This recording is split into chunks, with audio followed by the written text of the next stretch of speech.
किस वजह से अनशन कर रहे थे सोनम वांगचुक, कब से हुई शुरुआत, अब तक क्या क्या हुआ?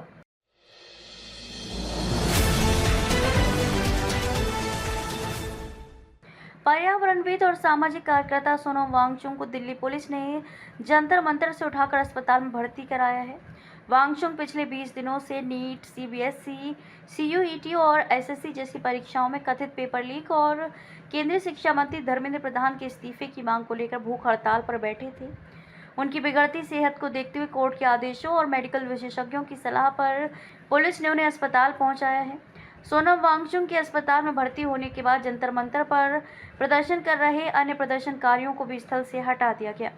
वांगचुक 28 जून से अनशन पर थे और केंद्रीय शिक्षा मंत्री धर्मेंद्र प्रधान के इस्तीफे की मांग कर रहे थे।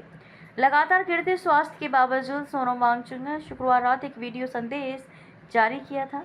वीडियो में संदेश दिया था कि उनका वजन लगभग 20% कम हो गया है और उनकी मांसपेशियां भी प्रभावित हुई हैं। उन्होंने कहा कि अभी भी जिंदा हूं, मेरे शरीर का करीब 20% हिस्सा चला गया है। शरीर के फैट्स के बाद अब मांसपेशियां भी जा चुकी हैं। उन्होंने कहा कि इसके बाद अंदरूनी ऑर्गन जाएंगे और आखिर में दिमाग, लेकिन अभी वो नौबत नहीं आई है।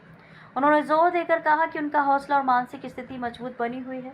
अपने संदेश में वांगचुक ने देशवासियों से 20 जुलाई को प्रस्तावित चलो संसद मार्च में बड़ी संख्या में शामिल होने की अपील की थी।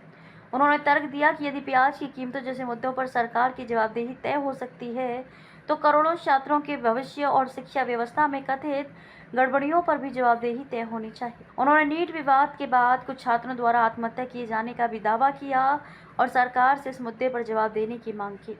वांगचुक के आंदोलन को कई नागरिक संगठनों और राजनीतिक हस्तियों का समर्थन मिला है। शिवसेना यूवीटी प्रमुख उद्धव ठाकरे ने भी नीट परीक्षा की गड़बड़ियों के खिलाफ चल रहे आंदोलन का समर्थन किया है और केंद्र सरकार को असंवेदनशील बताया है। कॉकरोच जनता पार्टी सीजेपी के जंतर मंतर पर धरना मूल रूप से 6 जून 2026 से शुरू हुआ था। इसके बाद पार्टी ने 20 जून से इसे अनिश्चितकालीन धरने के रूप में घोषित कर दिया था। पर्यावरणविद और सामाजिक कार्यकर्ता सोनम वांगचुक 28 जून से अनशन पर थे। डॉक्टरों की टीम लगातार उनके स्वास्थ्य की निगरानी कर रही थी। डॉक्टरों के अनुसार लंबे समय तक भोजन न लेने की वजह से सोनम वांगचुक का वजन लगातार घट रहा है। सीजेपी के मुताबिक अब तक उनका करीब 9 किलोग्राम वजन कम हो चुका है।